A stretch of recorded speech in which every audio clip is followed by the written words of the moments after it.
Hello, everybody, and welcome. Welcome to today's training session. This is going to be the first session of a couple to get us through to the different systems and functionalities that MotoTRBO has to offer. Thank you for joining us this morning, and thank you for showing an interest in our MotoTRBO product. I'm going to bore some of you initially in the presentation today. I apologize up front for that. I need to give some background into why we're going this route, what MotoTRBO is about, why MotoTRBO has come about. And by doing that, I'm sure I'm going to bore a couple of you, but we'll work through that as we go. So let's get going, folks. Today we're going to discuss in our first session, MotoTRBO as a product. And then I'm going to show you basic functionality for digital systems.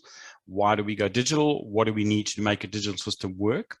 And then I'm going to expand that into a wide area solution, using basic digital technology in Motorola's IP Site Connect solution.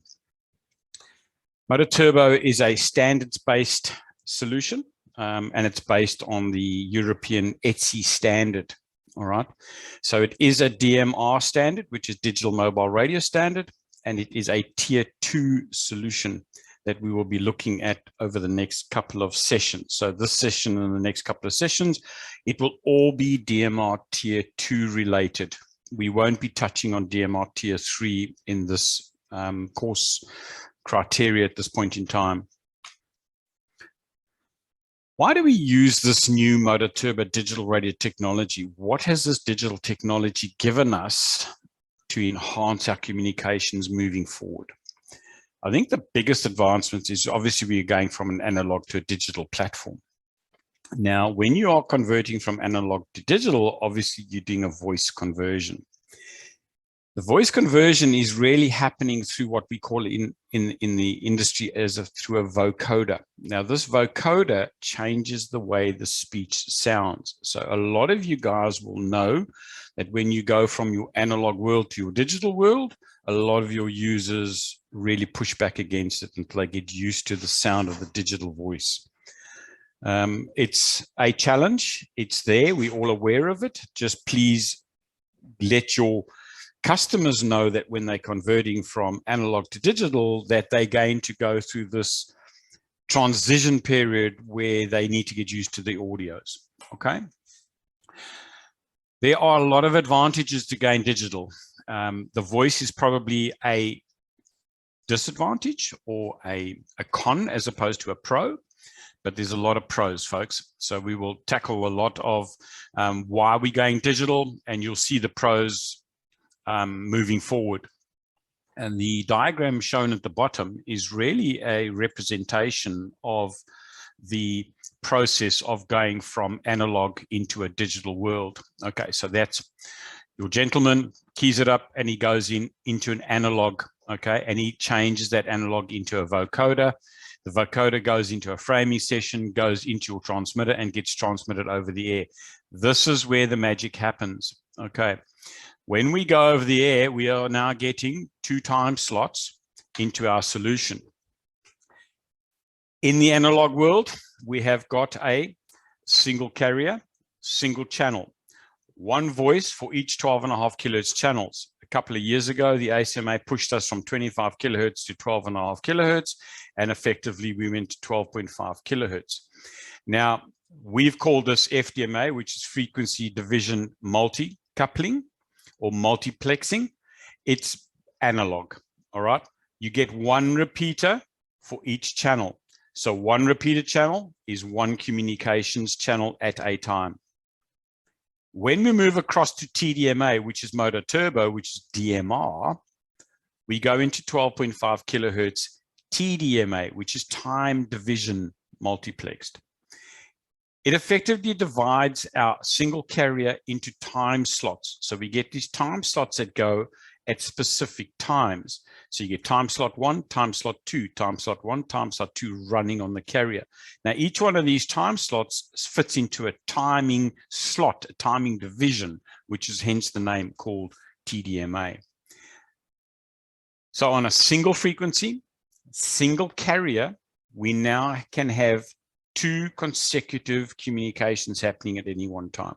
So you've doubled your frequency capability and potential simply by going to a digital environment. Let's look at the digital audio. In the analog world, and a good sample or example of the analog world that you folks would probably understand is in the old days when we had television and it was analog television. When you were in a bad coverage area, your picture went very, very snowy. Now that snow is interference. That snow is this noise. So this is where you get into the noise environment. So when you're into a noisy environment, it sounds scratchy. It's got a lot of noise in the background. You're trying to listen to what the person's saying to you with a lot of background noise. In digital, you don't get that. In digital, it is always clear. So there is no fall off of the signal quality until you lose the signal. So there is no discernible difference between the audio quality on a signal that's 5 out of 5 and a signal that's 1 out of 5. When your pixelation levels become greater than 5%, the call will drop and it just turns off. That's when you get that pixelation happening on your television set, which you currently watch TV today. You get those square blocks popping up all over the screen when the signal strength starts weakening or you get a thunderstorm coming through. We call that pixelating. So the digital signal pixelates. So in the digital world, you always have good, clean audio until it drops away. So it's work, work, work, work, work, bang, gone. Okay. Whereas in the analog world, you got clear, clear, clear, starts getting scratchy, scratchy, scratchy, and eventually it's gone. There's nothing left. You can't hear anything.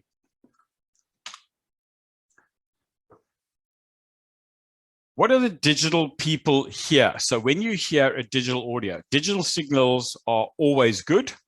In other words, there's no signal loss. There's no can't hear you. It's either there, like you're listening to me now, or it's gone. Okay. The benefits of having this digital audio quality or this digital audio in the background is the vocoder that I showed you earlier doesn't convert anything but voice. So any background noise that may be behind you, traffic noise, public noise, if you're in a high noise environment like a food hall in a shopping center, those noise environments are large.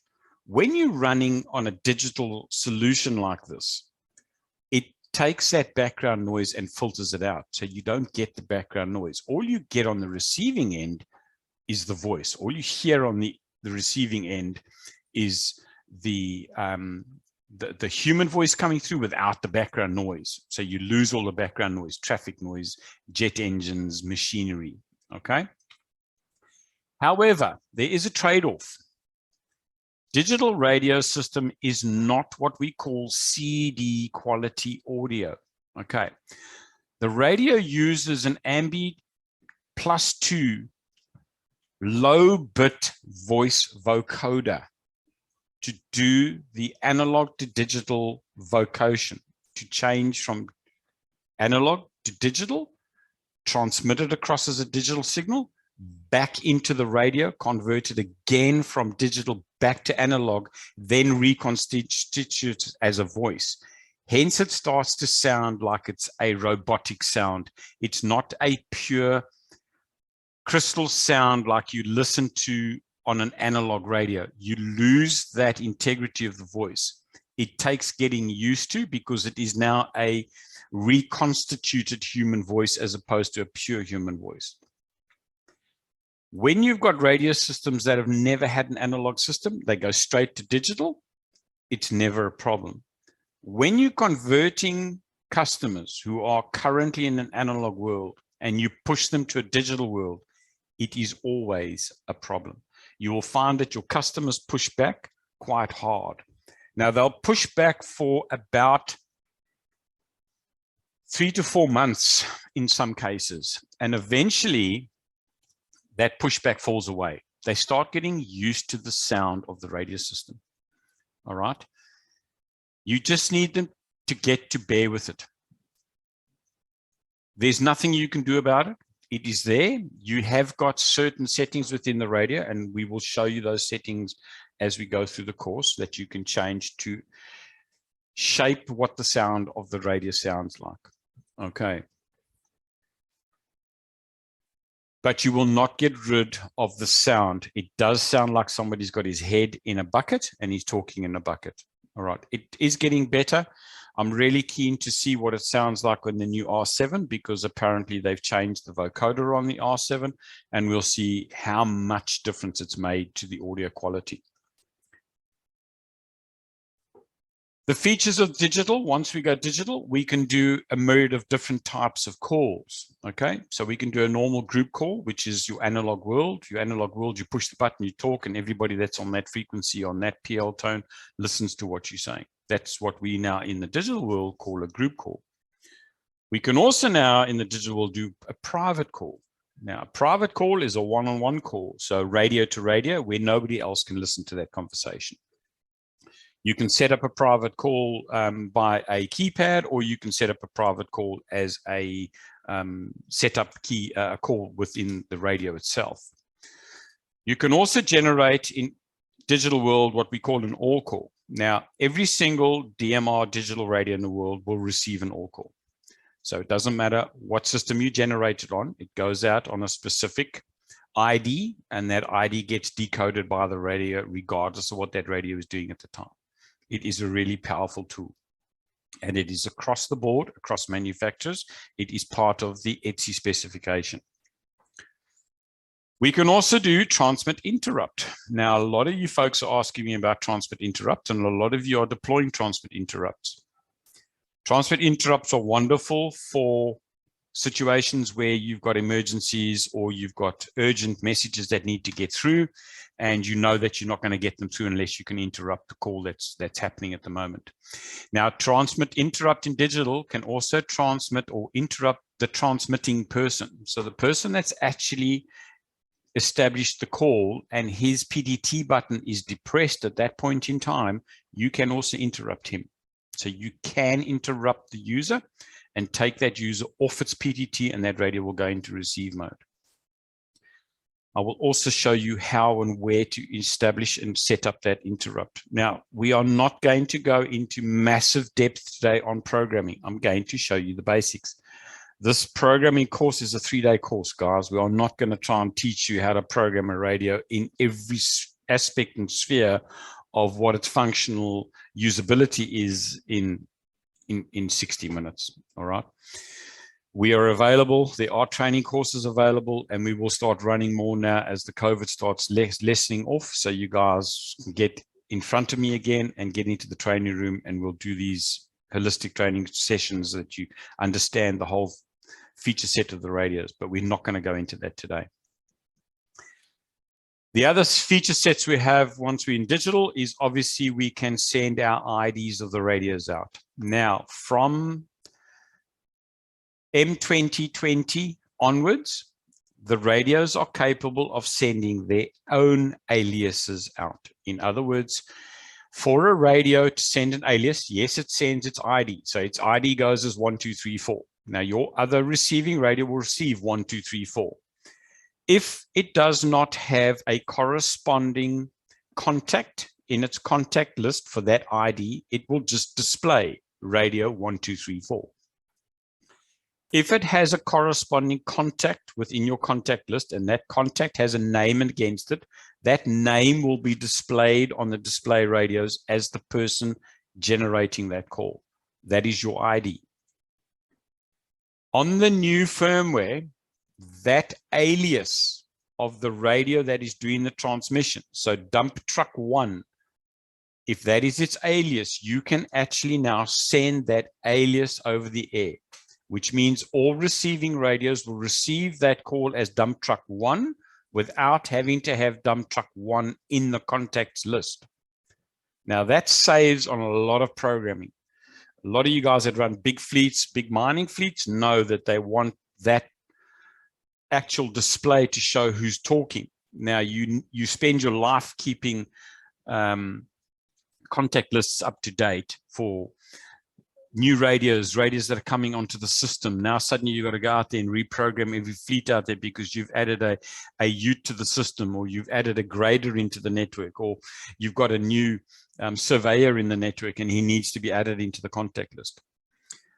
With the latest firmware in these radios now, you can actually send that ADS over the air. You do not have to put it into the contact list anymore. We can stun, enable, and disable the radios remotely, and that can be done from any radio, from a console, for people that are allowed to do it. That is a programmable feature to allow the person to be able to stun or unstun a radio. You can also remote monitor radios, in which you can put a radio into a remote monitor mode. You can listen to what that radio is saying remotely if you give it that ability. You can also check a radio to see if it's on the air. So if you are trying to call supervisor 1 or super surveyor number 1 and he's not responding, you can check to see if his radio is on the air. All right. And you can also send call alerts. So you can see there's a lot of feature sets to be going digital. We can also protect our networks when we go digital. Now, there's a couple of ways of protecting your networks. And the most important one, which is a Motorola feature set, is we use what we call a restricted access to system key.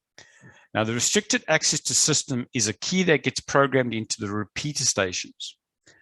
If the radios that are transmitting, looking to use that repeater, do not have the correct RAS key installed in them, they do not get access to that repeater. So if you're running private networks and you know that somebody's got your code plug and is going to put people onto your system, put a RAS key into it. Okay.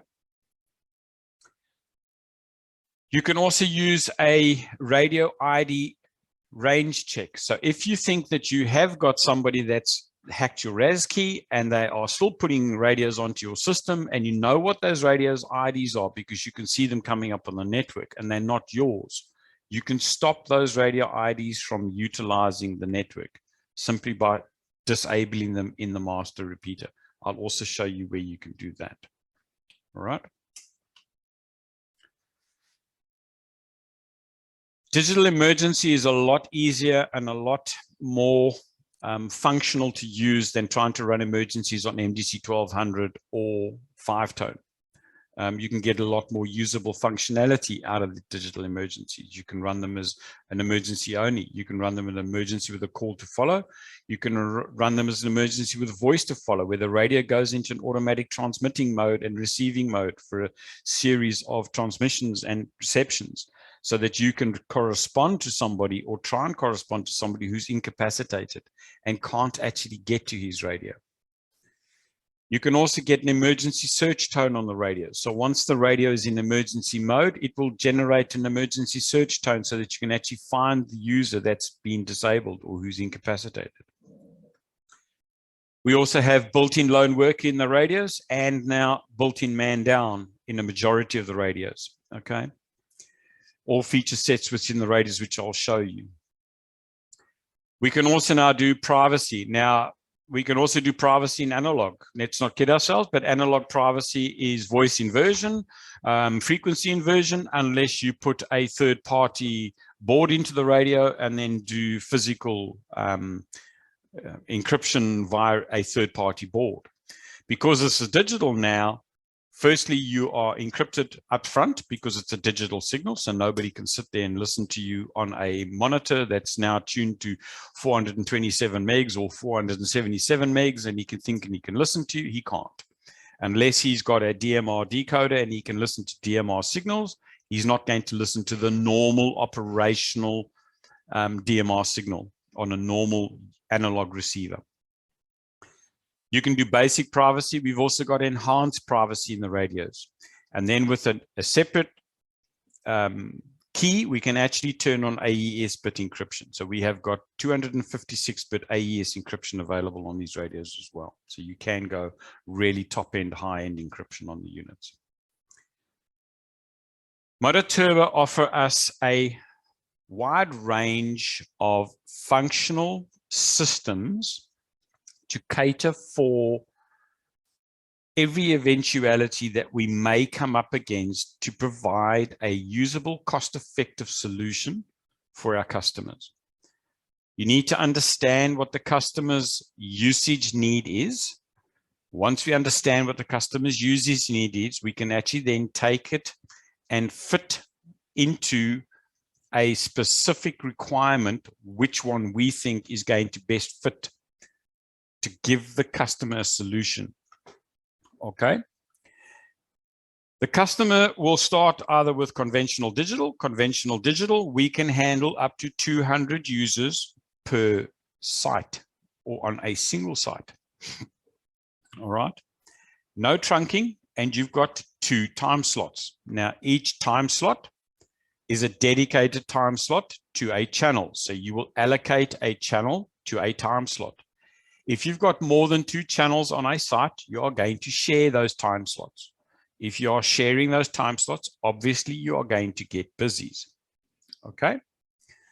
The other one we're going to look at today is the IP Site Connect. Now, IP Site Connect is still conventional digital. It is free in every single MotoTRBO radio. It is free inside the repeaters, no additional licensing required. We can push that up to 15 sites, and we can have up to 200 users per site. So your quantity of users does not increase by going conventional digital and IP Site Connect, but you can go up to 15 sites. On the next session, we will tackle Capacity Plus. So I will then go into the Capacity Plus, and thereafter I will then take you into the Capacity Plus multi-sites. They are a different technology or a different user technique that MotoTRBO uses, and they are licensable in your repeaters. Some of the terminals are free. So all the 4000 series terminals, all your 4000 mobile terminals are free, that licensed free.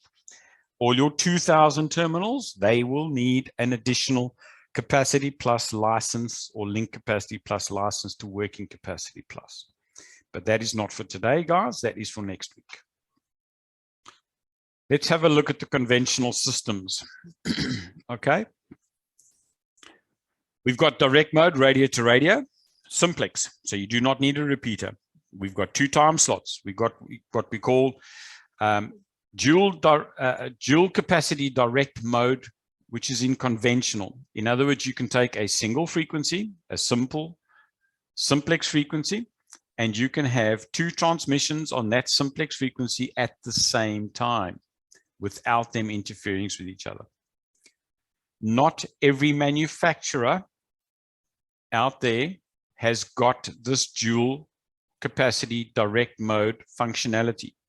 So if you're going to use dual capacity direct mode, please make sure that if you have got other manufacturers' radios on the system, that those radios are capable of doing this feature. Otherwise, you will not be able to talk to them. All right. If your radios cannot do dual capacity direct mode, unfortunately, you're going to be stuck with 1 channel, 1 TX, 1 frequency.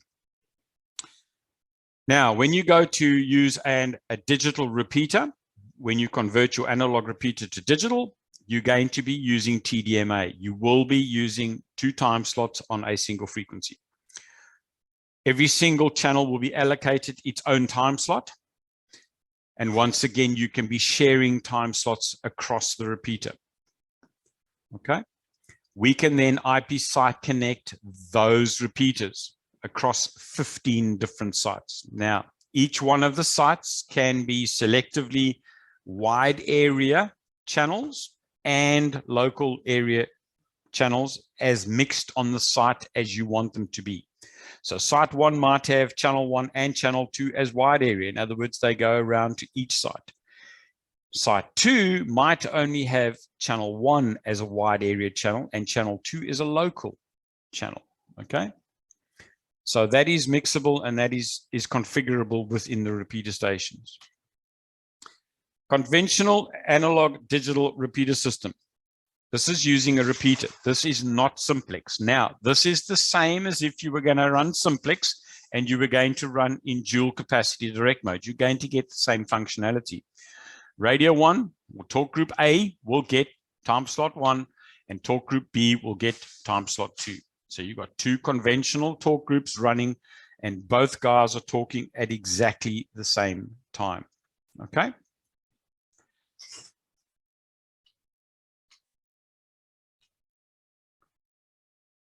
So as a quick summary, 1 repeater station, 2 time slots, up to 200 users. So if you think that you need more than 200 users on a site, guys, you're going to be looking at a bigger system. You either put 2 repeaters on the system and you're going to run 400 users on the site. But remember, you are still dedicating a single transmission to a single time slot. You put 2 repeaters on the system, you have got 4 time slots. Okay.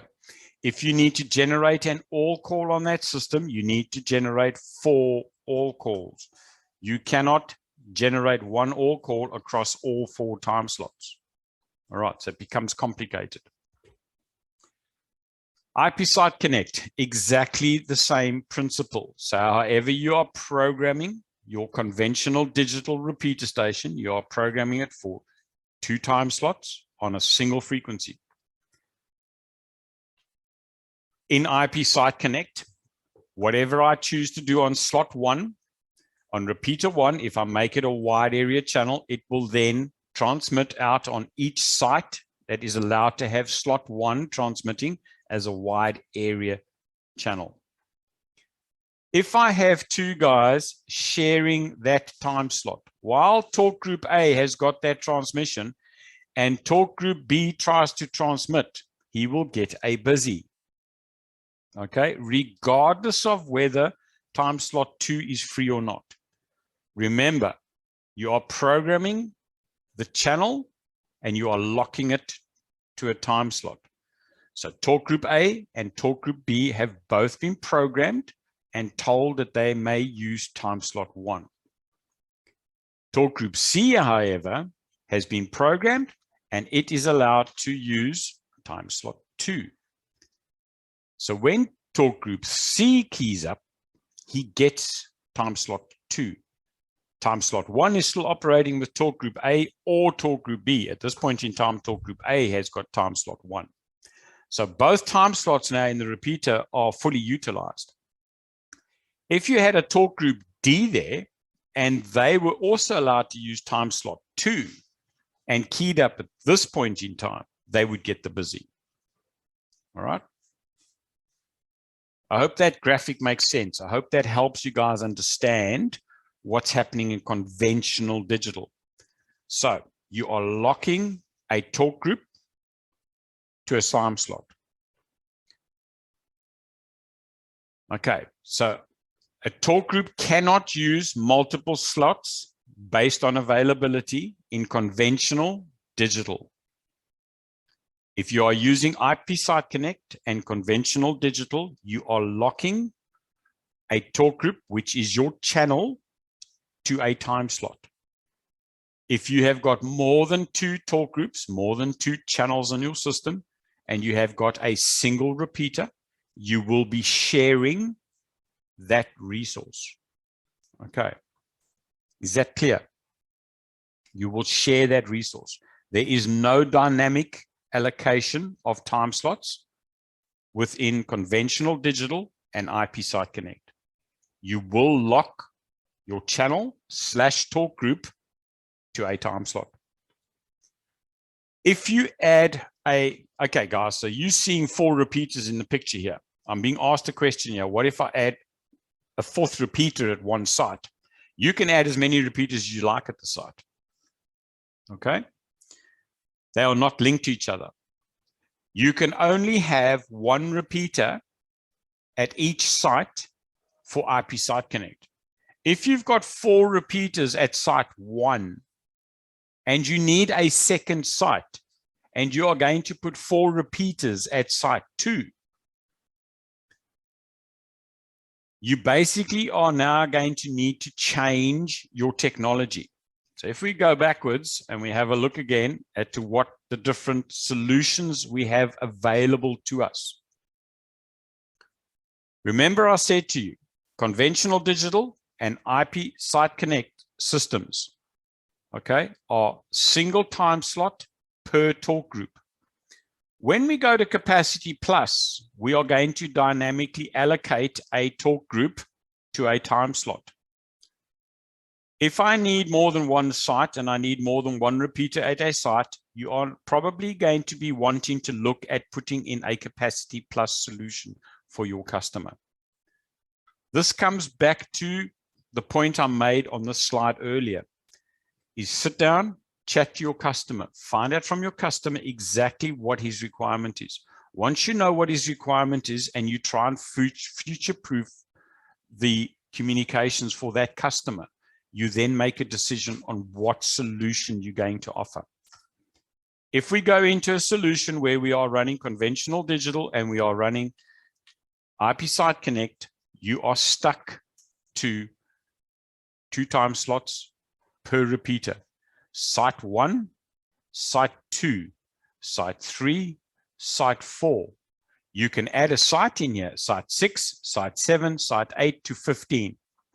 You cannot add a repeater into Site 1. You cannot add a repeater into Site 1 and make it a part of this network. What you can do is create a second IP Site Connect network. So if this is network 1, okay, channel 1, channel 2, channel 1, channel 2, create a second network. So put in a second IP Site Connect system. So now you've got 2 repeaters at site 1, 2 repeaters at site 2, 2 repeaters at site 3, 2 repeaters at site 4, but they are separate networks. Okay. You can then add a third and a fourth as you go. Now remember, there's no licensing inside these repeaters. However, if you do that, you cannot communicate across the repeaters. You cannot communicate across the repeaters. So let's say now, as for argument's sake, that this is site 1. We have got 2 repeaters on site 1. That's going to be slot 1, slot 2 on system 1. This will be slot 1, slot 2 on system 2, and they will not be connected together here. Okay. All right. Maybe we should do it the other way. Let's put a line down the middle here. Okay. This is system 1. This is system 2. This is site 1. This is site 2. So we're connecting 1 to 1. They are not going to be connecting into each other. This repeater, if you do it this way, will not talk to this repeater and this repeater. It will only talk to the repeater within its own network. Okay. You can go up to 15 sites in the network. Okay. But you cannot go more than 1 repeater per site in IP Site Connect. If you need more than 1 repeater per site, IP Site Connect is not your solution.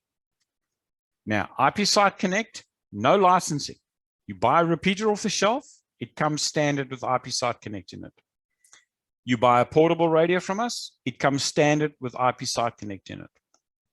No licensing. So this is your cheapest option. You buy a repeater, you buy a duplexer, you buy an antenna, you put it up, you program it, and your customer's on the air.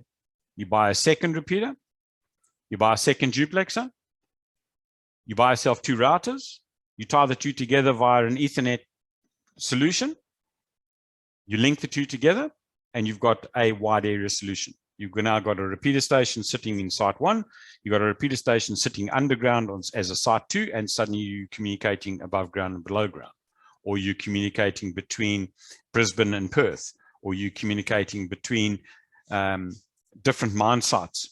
Okay, you've got 2 sites tied together. What happens on site 1 happens on site 2. But you're limited, guys. You're limited to a single repeater on that site. If you need more than 1 repeater on a site, IP Site Connect is not your solution. Push them to the next solution. The next solutions are licensable. So yes, there's more money involved, but the functionality follows the money. Okay, you get what you pay for. Does that answer the questions?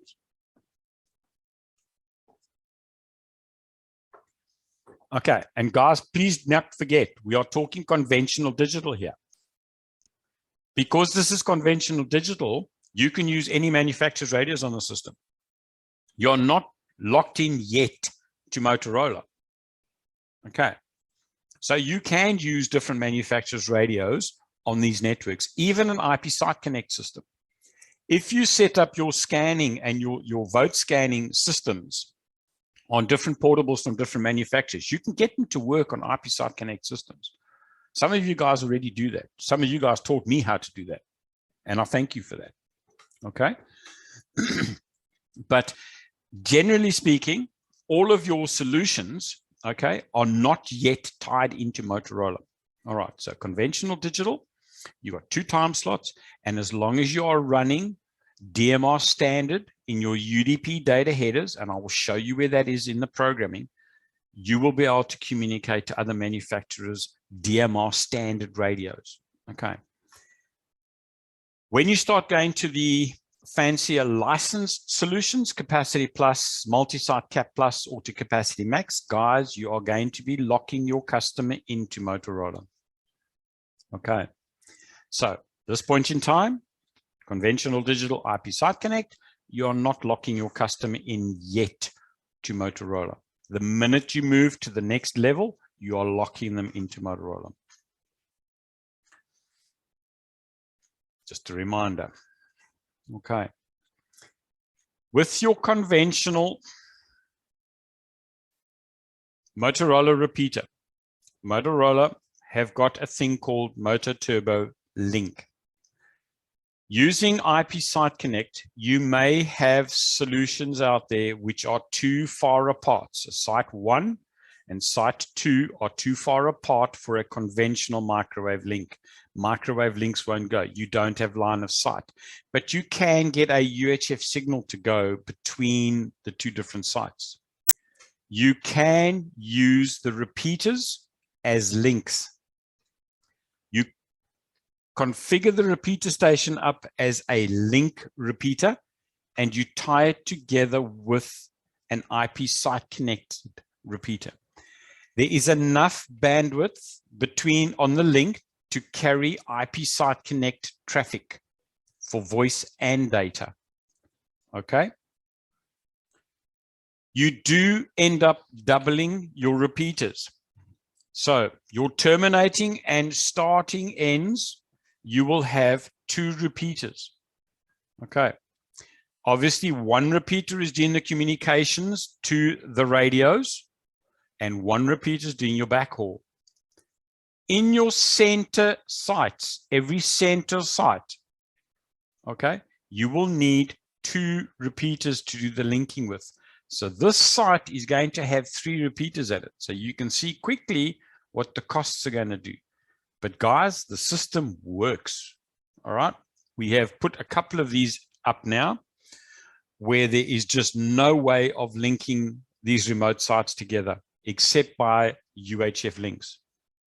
And this creates a proper IP site connected system using the repeaters as a link. All right.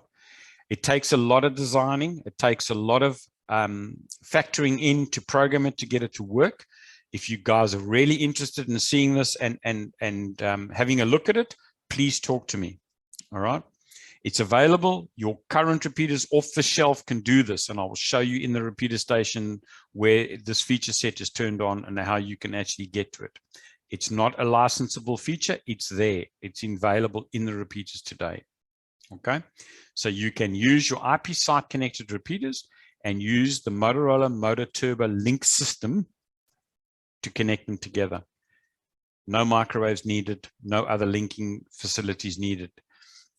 This is really for the real rural areas where you've got maybe 70, 80, 100 kilometers distance between sites and you can't get a microwave link to go. Okay. Or you don't have absolute line of sight and you know that your UHF link goes, use these with Yagi antennas. Okay.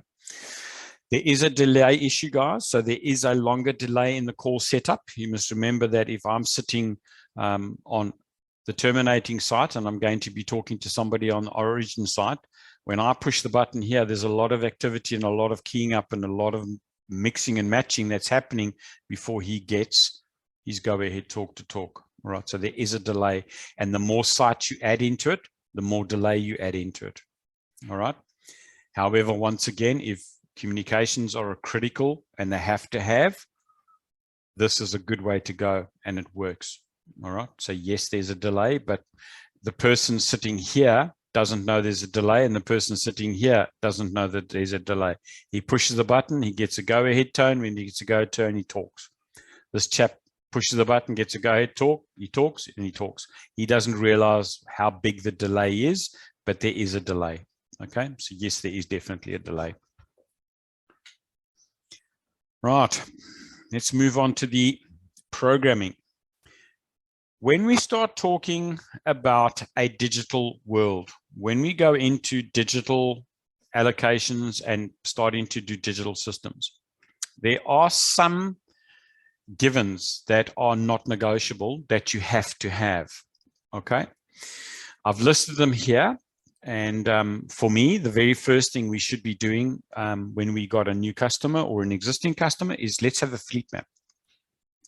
Every single radio in a digital system has to have a unique and own ID.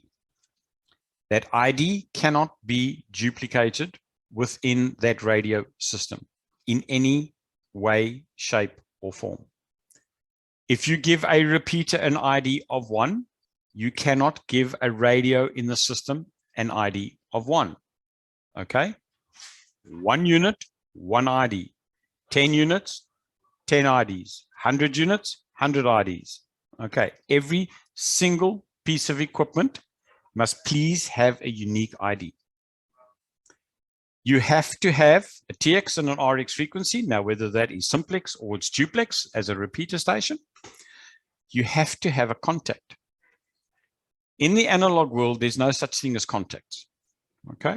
If you are sending out a 5-tone code or you're sending out a 2-tone code, you can have IDs and contacts and contact lists for analog. In a digital world, it's a non-negotiable. You have to have contacts. If you do not have a contact, you put your frequency in, you put your color code in, but you don't put a contact in, you don't have a transmission. Okay. Those contacts can be made up of, in a MotoTRBO radio, a digital contact, which is a digital IP site connect DMR contact, or a capacity plus contact. Okay, so if you do push your customer into the capacity plus world, you need to create a capacity plus contact. Now, each one of these contacts can be set up as either a group call contact, a private call contact, an all call, a dispatcher call, or a PC call. Those are the options you get when you create the contact in the CPS. You have to have an RX group list. If you are going to define more than what your transmitting contact is to be received on a channel. In other words, you can have people receiving more than just their channel on the contact. It's a type of cheap man's or poor man's scanner. Okay. In the MotoTRBO radio, and I will show you this, you do not have to have an RX group list if you are only monitoring and receiving your own contact. Okay. If you want to receive more than just your own contact, you can add them into this receive group list and associate the received group list into the channel. The fourth thing you have to have is you have to have a color code. The fifth thing you have to set up is the time slot. Which time slot are you using? Are you using time slot 1 or are you using time slot 2? Now, I've put the sixth thing in there, folks, as the compressed UDP data header. Some radios have this, some radios don't have this. MotoTRBO radios have this. There is a compressed UDP data header setting within the channel of the radio. If you leave that at none, you will find that when you are using some other manufacturer's units, you cannot talk to that radio. Some other manufacturer's radios, if you leave it at none, you can talk to it. Okay, it depends on how that manufacturer has deployed the DMR standard within the unit. If you are going to be mixing other manufacturers' radios, I highly recommend that you change your UDP data header to DMR standard. Okay. DMR standard will work with everybody, including all your Motorola radios. So if you want to, you can standardize on the DMR standard. If you select Advantage, Advantage gives you quicker key up times with Motorola. So the Motorola system works more efficiently if you go to Advantage, because what it does is it puts in a proprietary header on the packet, which then compresses the packets and makes the packets smaller and gets them over the air easier. And the radio will then decompress it again on the other end. However, if you put Advantage into your UDP data header, you can only use Motorola radios on the system. Okay, you cannot put another manufacturer's units onto the system if you're going to be running an Advantage UDP data header. Okay. The radio IDs mentioned earlier, guys, can only be a number. Okay, so when you create your fleet map and you create radio IDs, IDs cannot be alphanumeric. Okay, they have to be numeric only. They cannot have alpha or phonetic symbols included in the ID. It has to be only numerical. Okay, your contacts IDs can only be numerical. Your aliases can be alphanumeric. Your alias can be whatever you want it to be. However, your contact and your radio number has to be numeric only. All right. Once you've got all of this above information, and all of this above information, folks, we're going to be putting into the fleet map. Okay. So our very first item that we were going to create was going to be a fleet map. So all of this information we're going to capture in the fleet map. So when you start now going to CPS, we're going to have our fleet map. So our fleet map's going to be configured. We're going to have our repeaters configurations. Now, each of one of these windows that you're seeing here, guys, this is a fleet map that I've developed. I've used it for years. If you want a template of it, you are welcome to it. I don't care what your fleet map looks like. I try and capture as much information as humanly possible on the fleet map. I find this fleet map evolves on a system-by-system basis. Every time I put a new system together, I'll discover there's something else I can put in on the fleet map, so it evolves again. I'll make this template available to you folks. You can download the fleet map with the greatest of pleasure. Have fun. I'll do a quick overview of what's on the fleet map when we get out of the slides. But this document becomes imperative to your radio system. Okay, so every single radio ID is registered and marked here. Okay, what you're calling that radio, there's its alias. Okay, power on channel, what do you want to power it on with? And all of these columns within the fleet map, you can adjust for yourselves. You don't have to have in there what I've put in there. We'll go into the fleet map in a little bit more detail. Okay, let's get into the fleet mapping side of it quickly. So I'll share the fleet map with you folks quickly. Okay, so my current fleet map. Can you guys all see that? Maddie, is that up? Good lad, thank you. All right, so the very first page of the fleet map, when I send it to you guys or when you open it, you'll see that I've got different tabs at the bottom. Okay, the very first tab I always ask my techs to fill in is never edit the fleet map that you open. Always edit the fleet map with a new number. So you would put a 1.1 in there. You'd put today's date in it. Okay. You'd put your ID into it. Okay. Or the radio's IDs that you're going to be doing. All right. What is the terminal type? Okay. You can put a serial number in if you want to, or you can just say not applicable because it's going to be on the list anyway. What is the department? It's training. All right. What's the job card number? All right, and what's the change? Okay, I'm going to add this radio. All right, who's doing the work? It's me. Okay, and any additional notes you want to put into it. You would then save this fleet map, okay, and you're going to save it as that revision number. Okay, all right. So you're going to have this fleet map saved as your company that you are dealing with. So it's Joe Soaps Construction, and it's now revision 1.1 because you're going to make a change to this fleet map. Okay. Why I like the log is I can see who's worked on the system and I can see what changes are made to the system. So when I jump into the fleet map, if I see that the numbers that are sitting here are not corresponding to what should be in the fleet map, I can go and ask the technician that worked on it last, because this needs to be kept up to date. All right, so this is your user IDs. So if we're going to put a new radio in here, so let's say we're going to put 2 repeaters into the system. Okay, and then we're going to start with our radio IDs. So we're going to start with 1001 and 1002, and so we're going to go. Now, straight away, you can see how you're managing your radio IDs, okay? So now you don't have to think about it.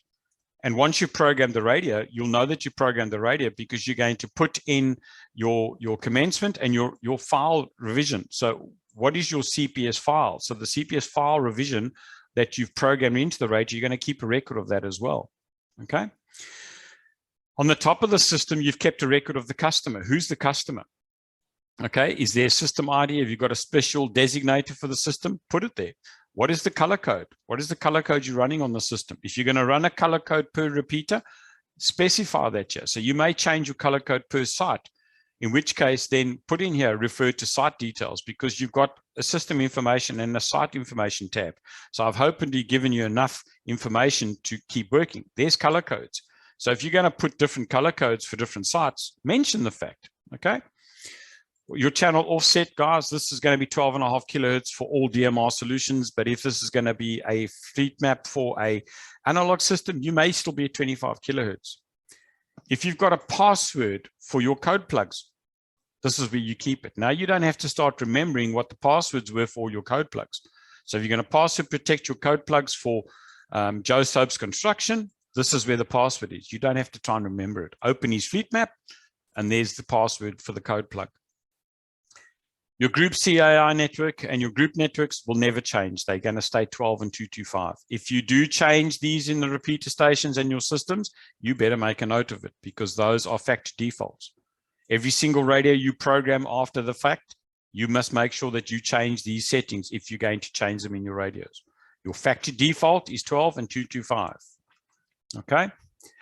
ARS ID, ARS, RAS keys, RAS aliases. You're going to keep all the information on your radio system in here. Okay. One place, one quick lookup.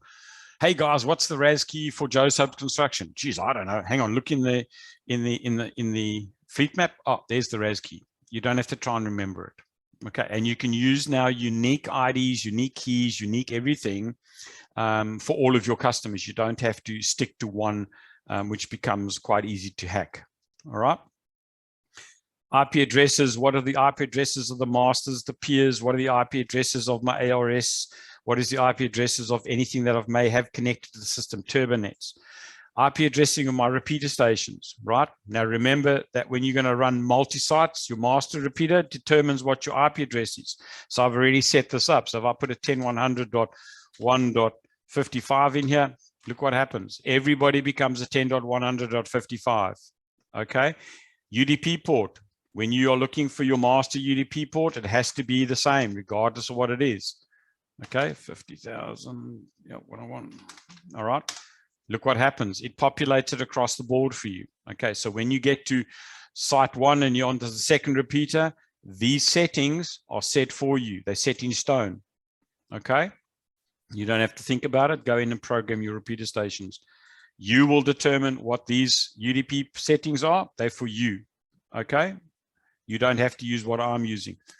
I try and do it logically for me. My logic is different to everybody else's, and everybody else thinks differently. I don't mind what you put in there. Just remember, when you're talking multi-systems, whatever your master IP address is, must be the same in every single repeater station. Okay. REST channels, whatever your REST channel IP address is, It has to be the same for every repeater station in that site. Okay, site 2 will be a different one. Okay, but that is for a different day. That is not for today. We won't be doing REST channels today because REST channels don't form a part of IP Site Connect. Okay, that is the fleet map in a nutshell. If you guys are running iBeacons, there's an iBeacon register in it. This is your receive list profiles. If you're going to run receive groups, this is what you're going to put into your receive groups. And there's your address book if you want to run an extensive address book for your radios in the systems for their contact lists. Okay. I think it's quite comprehensive. If you guys make changes to this fleet map and you think you've improved it, man, please share it with me. All right, we're in this together. This is one game. Okay, I will make this available to you. Katie will put it onto the shared drive for you guys. You're welcome to it. Okay, you don't have to use it. I find the fleet map a valuable piece of equipment. I really find that the fleet maps are really important for me. Right, CPS. Ladies and gentlemen, this is CPS 2. Today, I'm not going to touch on Radio Manager, but pretty much what you're seeing in the format of the tree on the left-hand side is what you will see in Radio Manager. Radio Manager has got a couple of different ways of setting up IDs and aliases compared to CPS, but I think 99% of you guys use CPS 2. Now, I'm not going to make this a CPS 2 training session. I am going to show you the basics of CPS and what we need to do to make a radio system or a radio talk to each other, the basics. And remember what I said to you is what we require as basics. So first thing we got to do is you got to go into the generals and you got to go to your general settings. Okay. Whatever you make this alias is entirely up to you. Okay. So if we're going to say that this is Joe Soap construction, okay, and it's site 1, repeater 1. Okay, I've run out of characters, so let's go. Joe Soap construction site 1, repeater 1. Okay, guys, this for me as an alias is really important. I like to know when I look at this repeater station in RDAC where it is. I try to put my site number and my repeater of the site in its alias because I can see the alias in RDAC. The other thing I try and do as a standard is stick to my radio IDs across the board. So when I start putting IDs into my repeater stations, remember the repeater is the first thing you're going to be programming before you start doing portables if you're going to be running repeaters in your system. So in your fleet map, try and set your repeater stations up as your first items. Okay, now I've got a separate tab for repeaters as well. Okay, and there's your radio name and your radio IDs for the repeaters. Now your radio name for the repeater, once again, you're going to be putting in your site name. Well, I do. I put my site name and my repeater number of that site as part of the radio name for the repeater assignment. Okay, but that ID, this ID, I try and keep that also associated with the site and the number of the repeater on the site. Okay, now remember, we can have up to 8 repeaters on a site, okay, for voice comms. So we can have up to 16 time slots on a site, but we can also put data repeaters on a site. So I can actually go up to a total of 15 repeaters on a site. So I really need to allow for enough numbers. If I just say this is site 1, repeater 1, okay, what happens when I get to site 1, repeater 10? Okay, so what I like to do is say site 1, repeater 1. I've given myself a little bit of leeway to allow me to put in up to 15 repeaters on the site. Okay, once again, folks, this is just how I do it. All right, so those are 2 imperatives. Give your radio an alias, give your radio an ID. Has to be unique. And whatever you stick into this repeater station, you cannot reuse. You cannot reuse it anywhere on the network. Okay. Now, hang times. hang times are quite important. The SIT hang time, which is your total systems timer, can never be less than any one of the hang times below it. Okay. I cannot make my system hang time 2000 if any one of these are higher than a 2000. Okay. The only way I can get my total systems timer to 2000 is by changing everything else to 2000. Okay. I generally don't change my hang times, folks. All right. I generally leave my hang times as factory defaults. I like a group hang call of 3 seconds. Now, a lot of you guys are changing this group call hang time to 1 second. Be careful. In a digital world, remember you have got to wait for the call to be established. If you set this group call hang time to 1 second, you find that your guys are reestablishing the call all the time, as opposed to being in an in-call communication. All right. So be very careful as to what you set your group call hang times to. All right. Private call hang times, emergency call hang times don't really affect the system as much because they are not used as much as your group call hang times. So that setting there, I like to leave it as a minimum of three seconds. Okay. That's just me. All right. If you're going to run different power settings, this is where you're going to set your power settings on the repeater station. These are factory defaults. Okay. So what you're seeing when I've opened this is a factory defaulted system at the moment. If you're going to be running battery on your repeater station, this is an SLR 5500. You can turn on your batteries. You can also turn on battery charging. So are you going to charge this repeater's battery from this repeater's power supply, or are you going to charge it externally? You can charge it externally. Okay. If you do tick the battery box, okay, and you power this repeater on battery, not on AC, your power LED will not be green. It will be yellow or orange. Okay, so when you look at this repeater station, you go, oh, my power LED's a different color. Don't panic. It means that you powered on DC. All right. These are alarms. There are only 2 major alarms that you will get on an SLR 5500, and they are both power related. Okay. If your power control alarm goes, it's a major alarm. If it is a VSW system error, you will get a major alarm. All other alarms on the SLR are minor alarms. Okay. Factory default, I don't fiddle with those. I'll leave them as is. Carrier wave ID, don't worry about it. That is an American thing that is needed for America. Okay. We are going to run a normal repeater. We are not going to be running a digital satellite voting repeater. You can. Okay, so you can run digital satellite voting repeaters on these systems.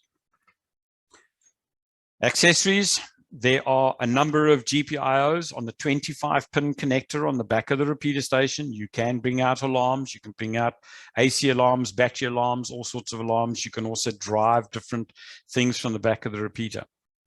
Please remember, if you are connecting external trigger-based radios to try and get torque groups out of this repeater, you cannot differentiate between time slot 1 and time slot 2 in this repeater. A repeater station, when it keys up the carrier. The time slots are TDMA'd in the repeater. So there isn't an understanding of pulling out time slot 1 on the back of this thing and getting it onto a trigger-based radio out as time slot 1. Okay, doesn't exist. Security. We chatted about the restricted access to system, your RAS key. This is where you're going to turn your RAS key on or off. You can disable the RAS key. Or if you're going to enable the RAS key, okay, you need to give it a key. You need to give it a code. If you give it a code, please make sure that you register that code in your fleet map. Okay. You also need to register in your fleet map the alias. So when I give it a RAS key, I have got an alias for it. Okay, so I can call this Joe Soap Construction RAS 1. Okay, that's its alias. That alias and that key need to be correct inside your portables and your mobiles for them to access this repeater station. So please make a note of that inside your fleet map, because you need to put this information into your portables when you program them and your mobiles. Okay. Earlier I said to you, you can also manage your repeater station by radio ID ranges. Now, the ranges you are putting in here are ranges that your repeater will pass. So if you lose radio 1002, you add a second range here.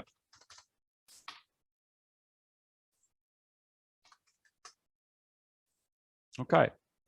Radio now 1002 will not work on this system. So when radio 1002, he's got the right RAS key in him. He's got everything operational, but he does not have access to this repeater because his ID is not allowed to be used on this repeater. He won't get access to this repeater. So you have got a double check to make sure that somebody is not using a shared repeater station that you are not controlling. So you control this, nobody else. Please make sure that when you control this, you have access to this repeater. So you may be wanting to put a password to protect your repeater station. Okay, this is where you're going to put your password in. Whatever you make this password, please make sure, once again, we're keeping a record of it. Once that password's in, you forget what it is, you cannot read this repeater. The only way to wipe that password out is either recover the repeater station or write to it again. Then you will wipe out that password. But I can't help you if you phone me and say, Grant, there's a password in this code plug. Please, can you open it for me? I can't open the password. Okay. Security we've handled. Now let's get onto the network. You will see that we have got a situation here where we've got SLR series repeaters network settings, plus we've got under general, we've got a radio IP. This radio IP is not the IP address for the RJ45 on the rear of this repeater station. That radio IP address is the IP address that you connect to this repeater with when you connect a USB cable to this repeater. Please do not change that IP address. Never change the radio IP address. Okay? That radio IP address is for the repeater station to talk to your PC. Please don't change it. Okay. You can also not use this IP address. So please do not make your networks 192.168.10.1 networks when you are going to be creating an IP site connected system. When I turn the master repeater station on under link establishment, you will see that network will ungray itself. So currently that network is grayed out. Okay. If I change my link establishment and I make this the master repeater station, that network system will now ungray itself. I can get into it. You can now create a network address for this repeater. Please do not make this repeater's network address the same as that radio IP. You will have IP conflicts and your system will fall over. You cannot use a 192.168.10 network in here. You have to use a separate subnet. You cannot make this a 10 subnet. Do not make this a 10 subnet. Stay away from the 10 subnets. Okay. I generally try and get away from the 192 subnets here altogether. Everybody runs 192.168. Try and use 10s or 172s or something else here. Okay. When you are dealing with large corporates, with large companies, mining companies, they would generally want to control the IP addressing. That's fine. If you can, ask them if you can control the last 2 octaves. Okay. If you can't, that's fine. Don't lose sleep about it. It's nice if you can control the last 2 objects, because generally speaking, in my systems, I will make this octave my site number, and this octave here will be my repeater number. So this would be 101. So whatever I've put into this repeater as its ID, right, becomes its octave. Does that make sense? All right. And then obviously your gateway will be the gateway IP address. So now if I looked at this repeater station in RDAC, all I can see is the Ethernet address. Okay. I know that this is this repeater station on site 1, and it's my first repeater on site 1. Okay. So once again, I'm just trying to keep it logical, but my logics might not be good logics. It might be funny logics. Anyway, it's the way I do it. Okay. This is where you set your CIA network and your CIA network groups, guys. Factory default 12.225. If you change this, you need to change it on every single piece of equipment within this network. Okay. I wouldn't recommend you change that. Link establishment. You've now made this a master repeater. Because this is the repeater station and this is the master, whatever this IP address here is, you need to make that your master IP address because this is the master. Okay. This authentication key, this is an IP addressing authentication key. Some of your IP addressing master people will say to you, I want an authentication on my network. The network has to be authenticated. Ask him for the key, stick it in there, or create a key and put it in there. Okay, that authentication key is an IP key. It's an IP shaking and shaking key. So in other words, if you put an authentication key in there and you don't put it into your other repeater stations will not talk to this master. Okay. Jason, I've got a question here from Jason saying all repeaters or just the master. Okay, so every repeater station in the system will get that same master IP address. Okay. Every repeater in the network will get a unique IP address here. This is this repeater. It's this repeater's IP address. Okay. So this repeater, whatever we are putting this repeater at, this is now site 1, repeater 1. This is this specific repeater's IP address. If you ping this repeater, this is its IP address. Okay. The fact that this repeater is a master, okay, I am giving this repeater that master IP address. If this repeater is a peer, it is not the master. It still has to have that master IP address and the master UDP port in there. So whatever I program into my master as the master UDP port, this master UDP port has to be the same. Okay, so once again, if I go and have a look at my fleet map and I look at my IP settings and I made that master UDP port. So what did I say that master IP address was? Okay, so every single repeater station gets that IP address as its master. It doesn't matter which repeater it is, okay? Every single repeater station gets the master UDP port. Okay. Oh, I've put that in the wrong place, didn't I? 50,101. Okay. Every single repeater station in the network gets that master UDP port. Every single repeater station in the network gets that master IP address. Okay. So every single repeater station in your network, okay, must get that link establishment IP address for your master repeater. Guys, this IP addressing is for a routed network. If your IT department creates a different type of network, a hairpinned network, this master IP address in here is going to be your router's IP address, but that is going to be a separate setup. This is for a routed network. You need to understand that. Okay. So IP addressing is a whole different ball game. And I'm not going to sit here and try and teach you guys IP addressing because I don't know enough about it to teach it to anybody. Okay. I try and keep this as simple as possible. Right. So if it's a peer, it gets your master's IP address in here. If it's a peer, obviously this peer will have a different IP address here. Okay. So now as a peer, it's got a 192.168.1.102, but it still needs to talk to the master at 101. Okay. Let's create the channel. Factory default, you've got a digital channel and you've got an analog channel in the repeater station already. Okay. Let's get rid of that channel. let's look at this channel. Let's add a channel because we want to do it for ourselves.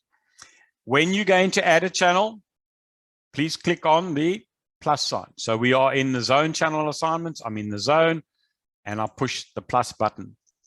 I get a selection. What do I want to put in? What am I putting into this repeater station? Is it an analog channel? Is it a digital channel? Now, digital, conventional digital is IP site connect. So if I'm going to be putting in an IP site connect channel, I'm going digital. So let's put a digital channel in. Okay.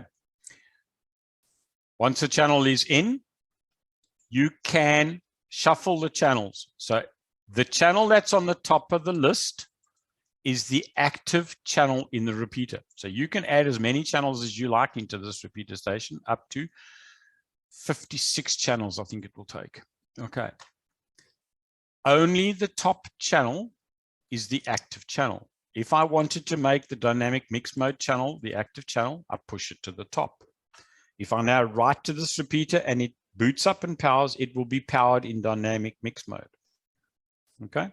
If I shove that down and I've got my digital channel position 1 in place, that channel will be the active channel. So this channel now becomes the active channel. I've got to write to the repeater again. Okay. Once I've written to the repeater, that will become my active channel. Let's go in and edit this channel. So to edit the channel, highlight the channel, click on the pencil. You can edit the channel by dragging the line. So if I drag this line, you can edit the channel by dragging the line. If you're going to be copying and pasting frequencies, so you've got this repeater in here 3 times and you want the same frequency in 3 times, you can copy and paste from here. Okay. So I can copy that and I can paste it in there. Okay. So that you make sure that your frequencies are correct for the repeater stations. All right. Or you can come in here, highlight the channel you want, click the pencil. Once you're into the pencil, you can then highlight it. So we're going to call this Joe Soap's construction, and it's repeater 1, site 1. Okay. Color code, pick anything from 1 to 15. Whatever you pick, please make sure you reflect it in your fleet map. Okay. System controller mode, none. IP site connect. Is it an IP site connected repeater station or is it conventional digital? Okay. So if it's conventional digital, you've got 2 time slots. You're not picking time slots here because the repeater is going to transmit on 2 time slots. Remember, this is a repeater station. Okay. So when you key up, you're going to be keying up on 408, 250, and you're going to be going out to high power. If this is going to be an IP site connected repeater station, turn it into an IP site connected repeater. Site 1, repeater 1. Okay. What time slots do I want on this site to be wide area time slots? If I want both time slots to be wide area, I turn them both into wide area time slots. Okay. If I only want time slot 2 to be a wide area, I make it time slot 2. So only time slot 2 now will work in IP site connect. Time slot 1 will be a local area time slot. Okay. Let's make them both for now. So conventional digital, leave it as none. Conventional digital, time slot 1, channel 1, time slot 2, channel 2. Okay. Frequency is in. Select your TX power. Remember, we set our TX powers for this repeater station right in the general settings. Save the repeater, write to it. Okay. That will now bring your repeater station up and your repeater station will be operational. If you guys program this as an IP site connected repeater, the minute you program this repeater, it is going to transmit. It has got a beacon setting in it for IP site connect. Okay. So under your link establishment, you have got beacon settings. Every 4.32 seconds, this repeater station is going to send out a beacon for 60 seconds. So when you transmit or when you turn this repeater on and you program it and you write to it, the minute this code plug has gone into the repeater station and you've told it that time slot 1 and time slot 2 are going to be IP site connected, this repeater station is going to start transmitting. What does that mean to you guys? It means that you must please ensure you have got a dummy load or an antenna on this repeater. Okay, so either connect it to a service monitor or put a 50 ohm dummy load on it. If you're going to put a 50 ohm dummy load on it, and it's going to be sitting in your workshop while you are programming it, please make sure that we have set this thing for high power. My high power is sitting at 55 watts. Okay. This repeater station is going to transmit at 55 watts. If you have put a 10-watt dummy load on this repeater, you're going to fry your dummy load. Every 4 seconds, this repeater is going to transmit for 60 seconds. If you do not have a dummy load on it, it's going to go into a failure state. What failure state is it going to go into?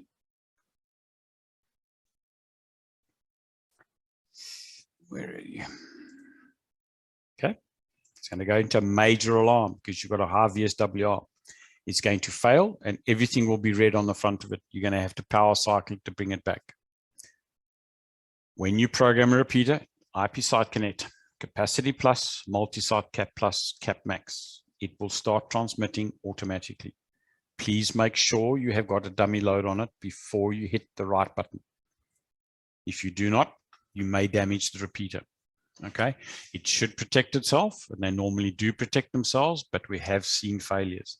Okay, please make sure you've got a dummy load on the repeater. Guys, time is getting away from us. I'm going to start pushing through. This is a portable. It is a default portable. Once again, the very first thing you're going to program in a portable is its alias and its ID. ID has to be unique. Okay, so let's call him 1001. He's our first portable and he's going into the system. Okay, he wants GPS, turn his GPS on and off. You can enable, disable a 01E portable's GPS. It doesn't have to be on permanently. Okay, once again, you can protect your code plug with a password. Okay, guys, this is also where all your audio settings are done. So from your general settings, okay, you've got a drop-down box at the top. Not a drop-down box, it's basically a quick box. So if you wanted to know how to get your audio profile, click the audio profile. If you want to get your microphone settings, get to the microphone settings. If you want your battery saver settings, go to your battery saver settings. Audio profile.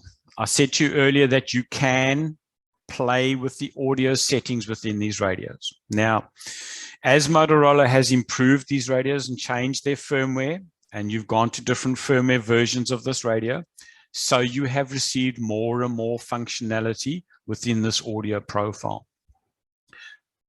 A lot of this functionality is quite subtle, and you really need to play with it to get a feel for what it does. Okay. This intelligent audio, if you turn your intelligent audio on, your radio will automatically adjust its receive level based on the ambient noise that it sees when you turn it on. So when I turn the radio on and I've got the radio settings set at maybe 50%, and that's good for me sitting in my office, and I walk out of my office and I go into a food hall. A food hall's got a neg 95 noise floor. Your volume level will adjust automatically to compensate for that audio level. Okay. You can also change your environment settings. So your default environment is your normal environment. You have got a loud setting here. If you go to a loud setting in your environment and you change your loud setting in your environment, you can add up to 8 dBs of volume into your normal received level. Please be very, very careful of this. If you have got guys that are using discrete earpieces and earpieces within their ears, that extra 8 dBs can be dangerous. You can actually hurt eardrums and actually pop eardrums. Please be very, very careful of that setting if you're going to turn it on. You can get to this from a full keypadded radio from the menu settings in the radio if you give them access to it. They can change the setting for themselves as a user on a display radio. So 4601E, 4801E, 2600, SL2600, okay? They can get to that setting. They can also get to your preference levels. You can set your noise suppressors, digital AF suppressor, that's to stop the howling, okay? And then your noise suppressor is either basic, enhanced auto, all right? Guys, if you ever want to know what these settings are for, there's a help button here. Now, the old CPS, you used to be able to run the help as a permanent underneath. In CPS 2, you do need to click in the box you want and go and click on the help. If you click on the help, it will give you a basic overview of exactly what each of those settings are doing. Okay, so if you really want to know what a setting is going to change and what it's going to affect in the radio, have a look in the help file. The help file is always there. Okay. I'm not going to go into accessories. We're going to get too long-winded here. Menu settings, anything that you got in your menu that you want this user to see or don't see. If you tick it, he can see it. If you untick it, he can't see it. Security. This is where you're going to put your RAS key in. Okay, so remember we had to have a RAS key in here. Okay, so we had Joseph Construction, RAS 1. Okay, and we had a RAS key in here. If you do not have that RAS key in there, this radio will not be able to talk to your repeater stations. Okay, so that RAS key must correspond to what you had in your repeater station as your security for the RAS key. Okay, it has to be the same. So there's the repeater's RAS key. There's the portable's RAS key. But remember, it's in our fleet map. Okay, so our RAS key here is in our fleet map.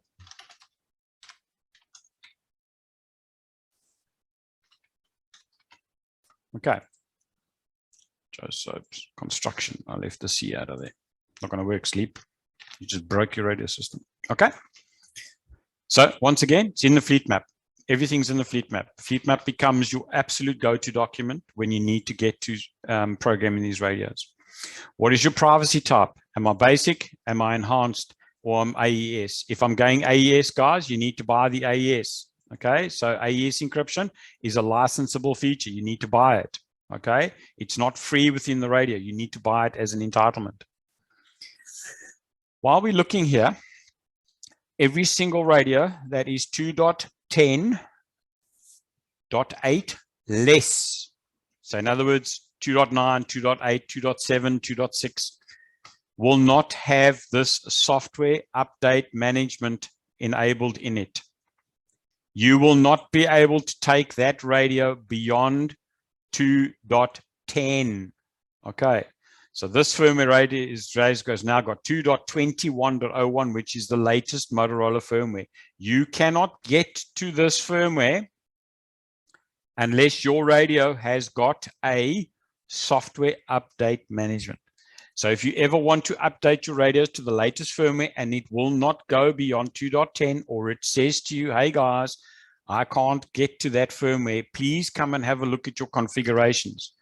If you can't see this software update management line, it's not there, it doesn't exist. It's going to mean that your radio's firmware is below 2.10.5. Okay. So you probably got 2.10 or 2.9 or 2.8 in your radio. You have to update this radio's firmware in 2 stages. We have got what we are calling an anchor release firmware. You've got to pull this radio to anchor release. The anchor release enables the ability for you to put this software update management entitlement key into the radio. This is a $47 license to you. There is no discount of that. It is a $47 license.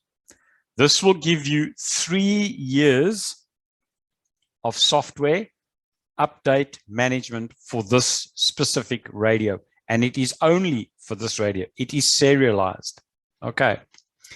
If you have got current radios that are still under warranty, and I would imagine that there's not too many left out there that are still sitting at 2.10.8, you can get this update management key for free. If your radio is in warranty, you will get this key for free. If your radio is out of warranty, you need to pay for this key. Okay. All new radios are coming with this turned on, and you are getting 5 years of software management with every new radio. After that 5-year period, you will need to purchase this key to enable the ability to keep your firmware up to date. Okay.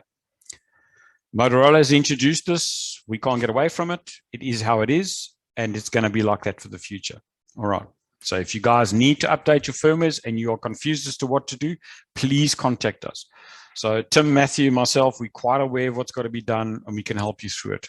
Okay. It's not hard to do. It's easy to do. It's just licensable. You have to remember it's licensable. Okay. Network settings, guys. If you are going to enable TurboNet on your systems and you are going to be running automatic registration services, in other words, you're going to be turning your radios on and they're going to register themselves on a network. If you are going to program your radios over the air, if you're going to program your radios via Radio Manager over the air, you're going to need a registration server running to see whether these radios are on the air or not. Okay. This is where you're going to put that information in. Now, generally speaking, your ARS radio ID is going to be the ID of your MNIS, which is your TurboNet and DDMS interface. Now, your MNIS, I standardize on the MNIS ID on all my systems. I always use 64250. Okay. 64250 is going to be my standard MNIS across the board, and it is in that fleet map. So when you guys download the fleet map, you will see that I've already got my MNIS in the 64250. That creates an IP address of 13.0.250.250. Now you can see, if I put this radio's ID in there, this radio's got an ID of 1001. That is this radio's ID, guys. Okay. You can ping this radio over the air.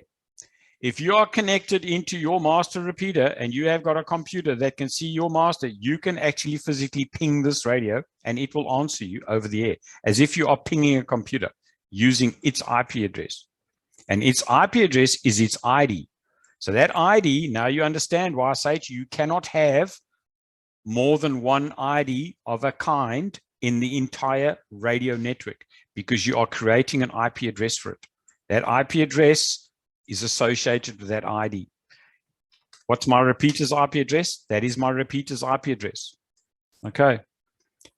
So 64250 will be my MNIS address. If you are running a battery management system, it's also coming through to the MNIS 64250. Okay. It's simple. Once again, I will help you through this. This is not something you need to remember now. Okay, but this is where you're going to put this information in.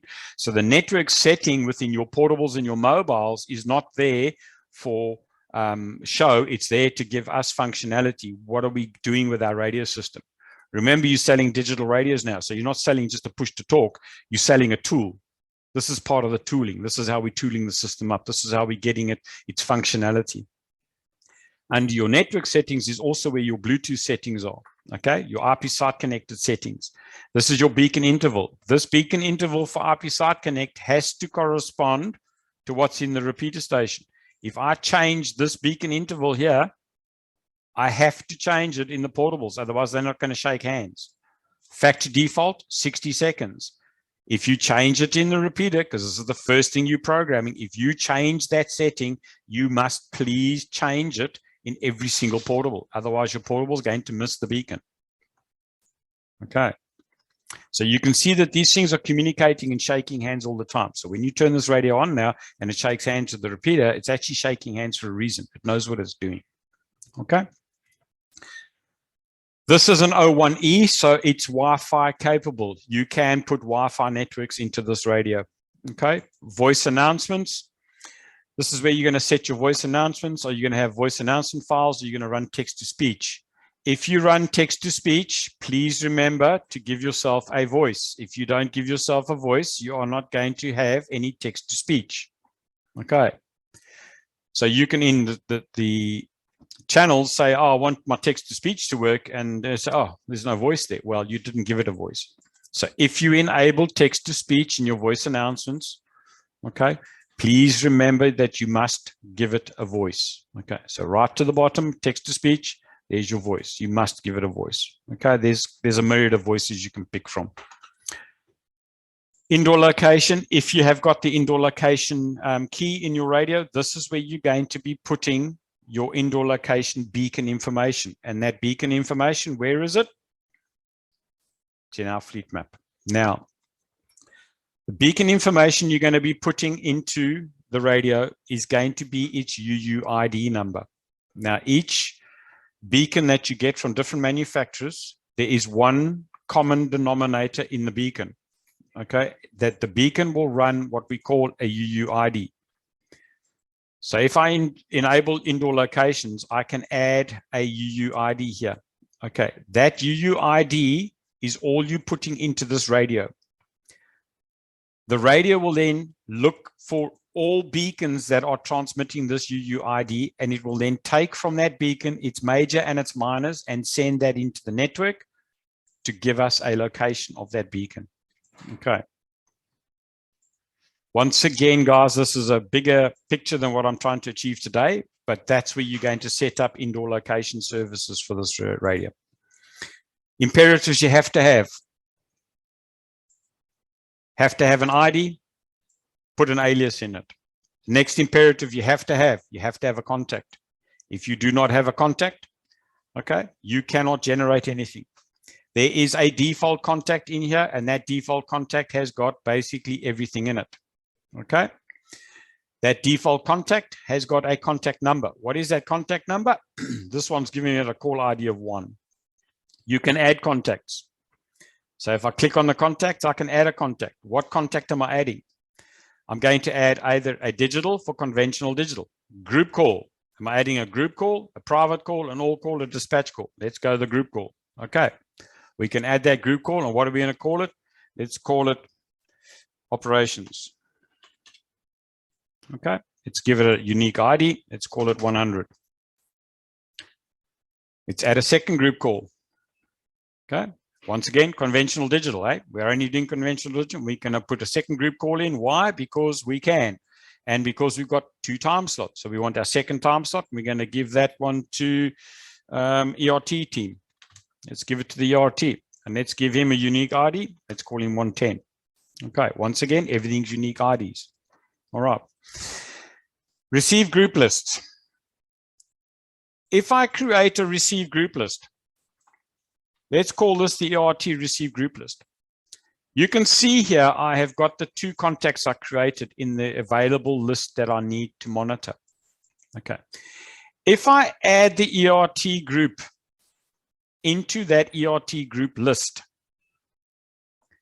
everybody that I give this ERT group list to will monitor for that and listen for that ERT group. Okay. If I now go into my zones and I create a zone, okay, and I go and edit this zone. Imperatives, what do I have to give this channel? Let's call this channel ops.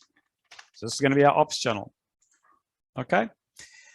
If you come down the list, is it simplex or is it duplex? If it's a simplex channel and I'm going to make it dual capacity direct mode, this is where you're going to turn the dual capacity direct mode on. What is dual capacity direct mode? 2 time slots on a simplex channel. If you make it a dual capacity direct mode, you're going to get options turn on. The first option it gives you is the timing leader preference. That timing leader preference tells you whether this radio is going to do the timing or not do the timing. This is a TDMA network, time divisioned network. Somebody needs to provide the timing clock for all of these radios to synchronize to, so that they know exactly where time slot 1 is on the carrier. So when you key up, you get a carrier. That carrier is carrying 2 time slots. Each time slot is at a specific location on the carrier. Where is that location? Somebody needs to set that clocking. You can give this radio the ability to set this clocking, or you can say that this radio will set this clocking. So if I make this radio preferred, it means that this radio is always going to be available on the network. Always going to be available on the network. In other words, this radio is constantly transmitting. This radio is always there. So it's a base station, or it's a portable radio that never gets turned off. If you make them all eligible, the first radio that goes onto the network and keys up tells every other radio, I am the timing leader. You listen to me. I will give you the timing. Okay? That is dual capacity direct mode. If you're using dual capacity direct mode, you need to give it a color code, okay? And you need to give it a time slot, okay? If I take my dual capacity direct mode off and I'm running in simplex, I still give it a time slot. So I get an inbound, outbound time slots are gone, okay? There's your RAS key. Okay, so what RAS key am I using? I'm using Joe Soap's Construction RAS1. Okay. Is it an IP site connected channel? Yes or no? If it's an IP site connected channel, you need to turn it on as an IP site connected channel. So conventional digital, not an IP site connect channel. We're going to leave that as unticked. Okay. There's the compressed UDP data header. Do I have other non-Motorola radios in the system? I need to change that. I need to change that to DMR standard. If I have only Motorola radios in the system and I don't want other radios in my system, I'm going to turn that to advantage.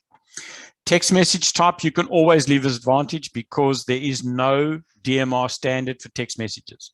Okay, so Motorola radios will be able to send Motorola radio text messages, but those text messages won't go to other manufacturers, only to Motorola, and vice versa. Okay, so let's make that DMR standard because we don't know what we're going to be having on anybody else's system. Okay, put your receive frequency in, put your transmit frequency in, and this is where you're going to put your RX group list in. Now, if I make this none, and I make my contact here ops, I told you there are imperatives. What are the imperatives? I have to have a frequency. I have to have a frequency. I have to have a contact. If I make that contact none, this radio will not transmit. If you program a digital radio into your radio and you push the button and nothing happens, the first place you come and look is here. Please make sure that you have a contact turned on. Okay? If you don't have a contact turned on here, this radio will not transmit. Whatever this contact is, it will receive. So whatever I put in here as a contact name, it will automatically receive in a Motorola radio. Okay. If I want this radio now to receive my ops channel plus another channel, I can now turn on a receive group list. That receive group list has got what in it? It's got an ERT talk group in it. So this channel now will receive both my normal channel and it's going to receive anybody talking on the ERT group on this frequency on this time slot. Okay. So time slot 1, color code 1, ops group, everybody will receive it. And anybody on an ERT group will receive it as well. If I don't want this user to receive the ERT group because it's a specialized group, it's emergency response team group, I don't give him the ability to receive that group. I turn it off. Okay. Admit criteria. When do you want this channel to transmit? You can either go channel free or you can go color code free. All right. For me, it's pretty much of a muchness. Your in-call criteria. If you've given somebody the ability to interrupt, so this is where you've got your interrupt. So allow this channel to be interrupted or don't allow this channel to be interrupted. If I'm going to allow this guy to interrupt somebody, I need to change my settings. This radio will now be able to interrupt a communication. Okay. If I do not tick the TX interrupt and I followed my admit criteria is this guy. Okay. He won't be able to interrupt anybody, but he can be interrupted. So this radio can now be interrupted by somebody that has the ability to interrupt him. Okay, so if you're going to allow somebody to interrupt your in-call criteria, you need to set that to TX interrupt. Okay.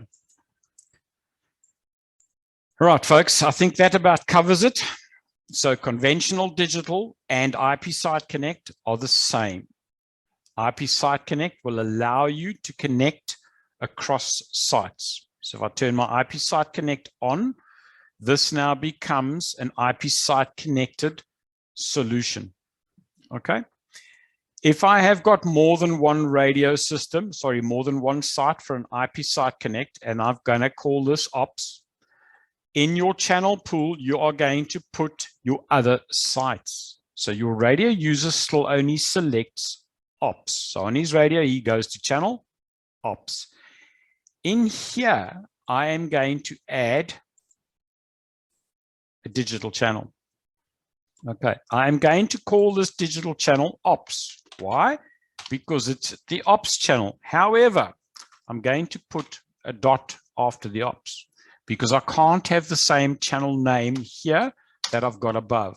Okay, it won't let me do that. So if I change ops and I put a dot in it, it will let me do that. Okay, I can now put my new frequency in here. It's going to be the same at this point in time. And I'm also going to turn this into a IP site connected system. So this is also going to be an IP site connected channel. All right. So you make him IP site connect, and he's going to be a contact of ops. So everybody's going to be an ops channel. What happens now is at neg 108, when he gets to neg 108, let's make that a decent, let's make that neg 80 for argument's sake. So neg 80. Okay, and let's, so at neg 80, when this radio's RX received signal strength is at neg 80, he's going to roam, or he's going to look for another site to roam to. When you're looking on the display of the radio and he roams to this site, you're going to see the dot. Okay. Now, if you want to know which site he's on, what you can do is put a dot on this one as well. So you can put one dot on this one. Okay. And in your channel pool, I better change that to ops. You can put two dots. Okay. All right. Now what happens is when he roams and you're looking on the display of your radio, you're either going to see ops of the one dot, say he's on site one, or you're going to see ops of two dots, he's on site two. You'll know which site this radio has locked itself onto just by its roaming. This roaming threshold in IP Site Connect, you're going to set depending on your signal strengths. If you have got a really strong overlapping site, you really want to make this quite aggressive. Okay, so neg 80 is a really quite an aggressive roam level. If your signal strengths between the sites, you've got them just bordering each other, you may want to change this to maybe a neg 98 or a neg 108 where it stands as factory default. This is your roam level. This is the level at which the radio starts looking for another site. It will not look for another site until it hits this level. Now you can turn this radio on anywhere within the network. So if I'm on site 6 and I turn this radio on and it is currently registered to site 1, it will find itself on site 6 because why? The repeaters are beaconing. So it looks and it goes, oh, I'm not seeing anything. Oh, hang on, there's a beacon, bang. And it'll lock onto site 6 straight away for you. And you will have 6 dots next to your ops. So you know that it's on site 6. All right. In a nutshell, folks, this is IP Site Connect and conventional digital. Please don't lose sight of what I'm trying to put across to you today is the imperatives. You have to have imperatives for digital. You have to have imperatives for IP Site Connect. They are one and the same, except that IP Site Connect can take me across multiple sites. Okay. IP Site Connect, in a nutshell, one repeater per site, maximum of 15 sites. Okay. You can create multiple IP Site Connect networks, okay? And you can IP link them via TurboNet if you wanted to. If I was going to be doing more than one repeater on a site and I wanted everything linked, I would personally be putting in a capacity plus solution, not an IP site connected solution. If one repeater per site perfectly matches the criteria for the customer and you have got enough capacity with one repeater per site, IP Site Connect is a wonderful straight up solution out of the box, no extra licensing. Okay. To answer the question that's popped up, guys, you do not, in your receive group list, have to put your own contact.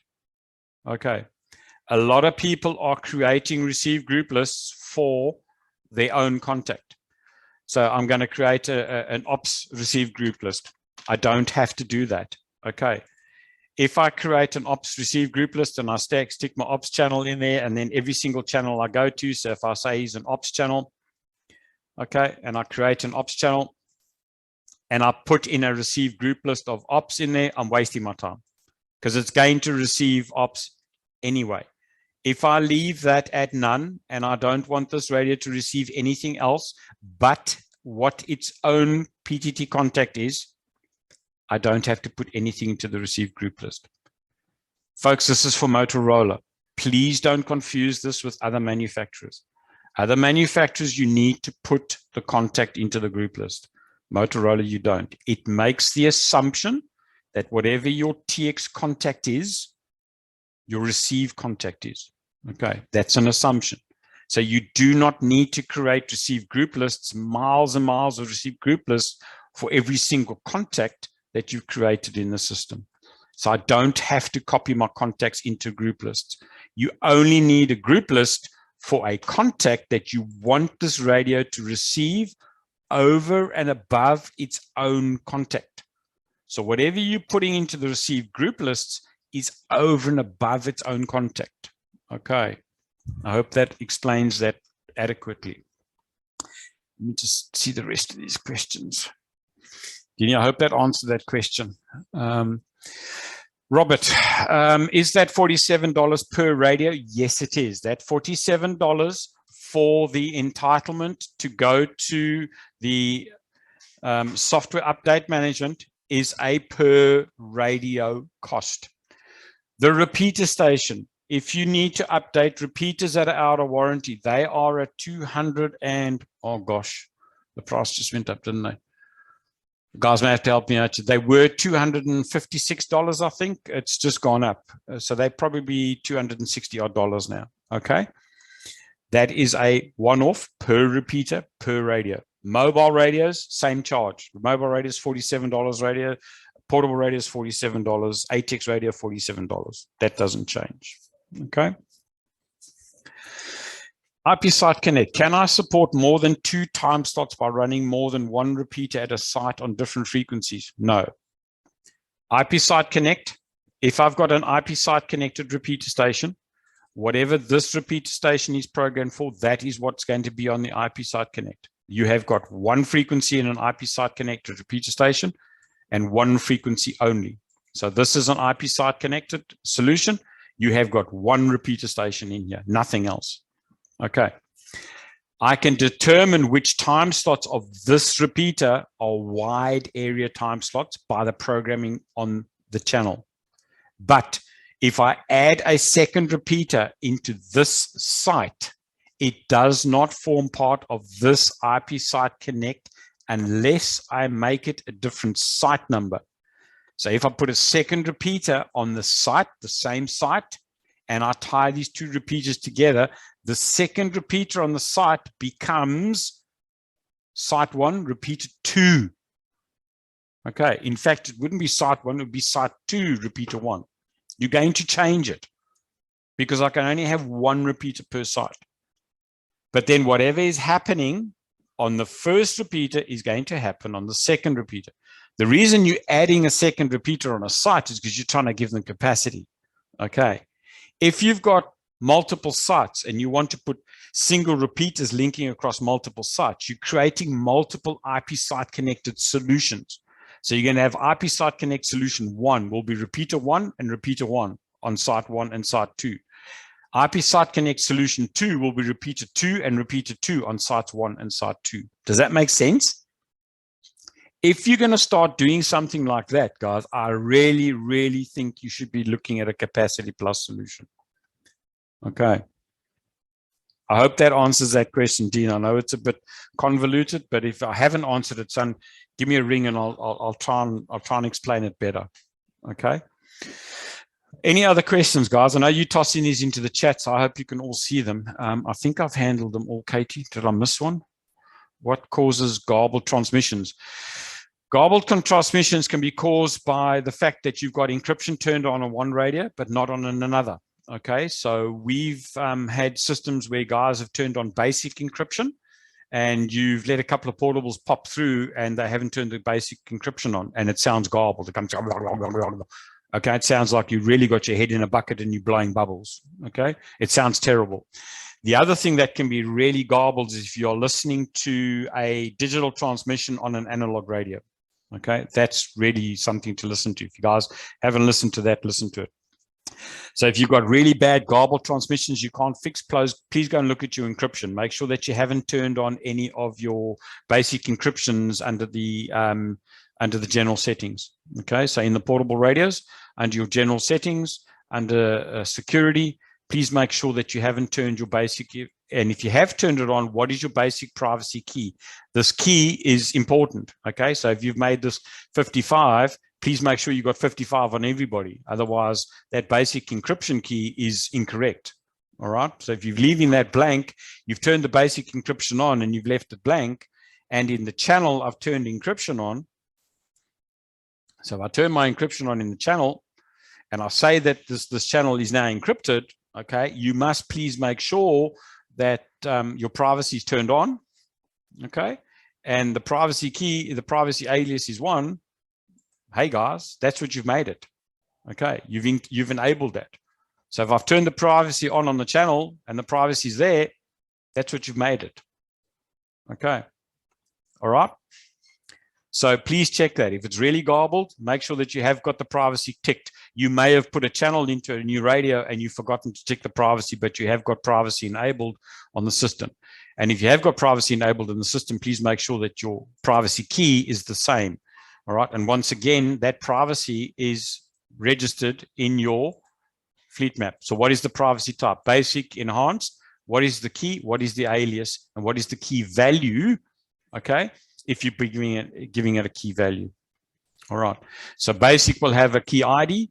Enhanced will have a key value. You've got to put a value in for the key. All right.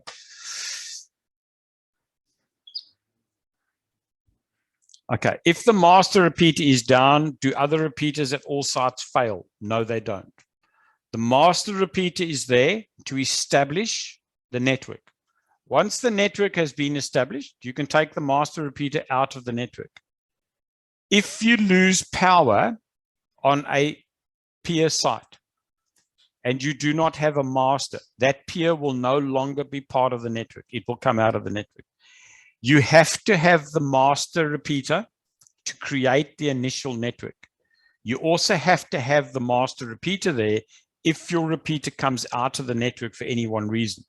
You program it. It power cycles. There is a disconnect on your IP connection for some reason. It needs to see the master repeater to recreate the network.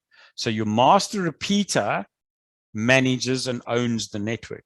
Once the network has been established and is set up, if the master repeater fails, the network stays up. Obviously, if the master repeater fails, you can't talk to anybody on the master site because their repeater is not there. But you will still be communicating with everybody that's still on the existing network. So the network will stand up. Okay. Okay, what gobbles? That's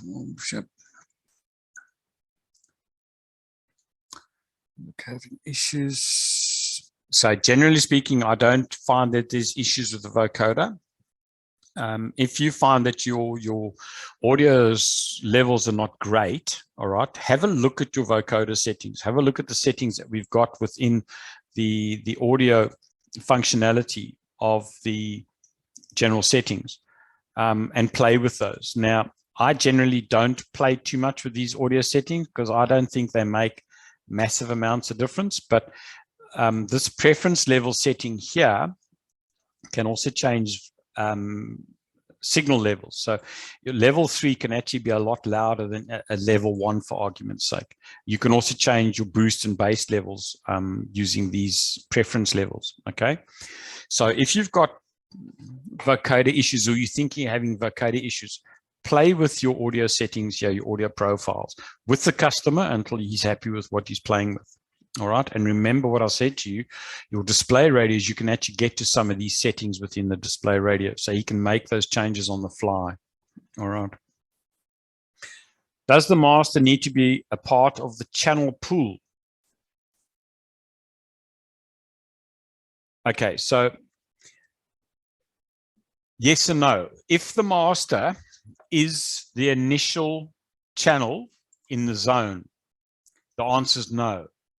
Okay, so your initial site, so site 1 is in your zone. That's the channel that your customer can see. So when he selects the channel on his radio, he can see ops and he can see, let's turn this one into the ERT so that makes sense, right?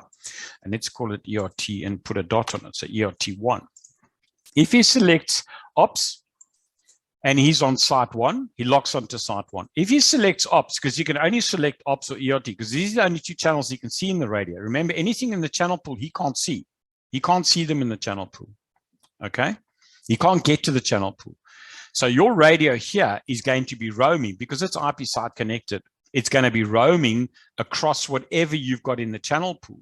So you, in your channel pool, you are adding the additional sites. Now, the second site may be the master. It may well be the master, but I would imagine that you're going to put your master site as the first site.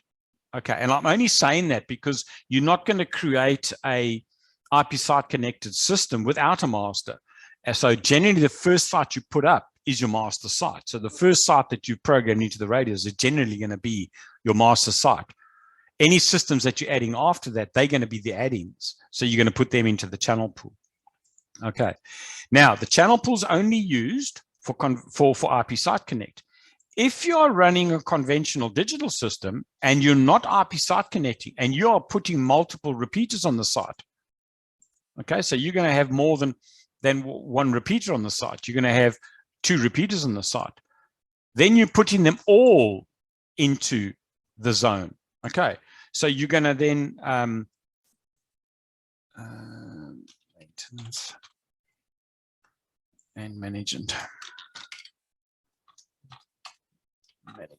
Okay. You're going to then put maintenance and management. They are, remember, on a separate repeater. So that's repeater 1, that's repeater 2. Okay. Time slot 1, time slot 2, time slot 1, time slot 2. This is all on one site now, or it could be on different sites. But these are not linked anymore. So these repeaters are no longer linked. So this is conventional digital. You can put 1,000 channels in here if you like on conventional digital.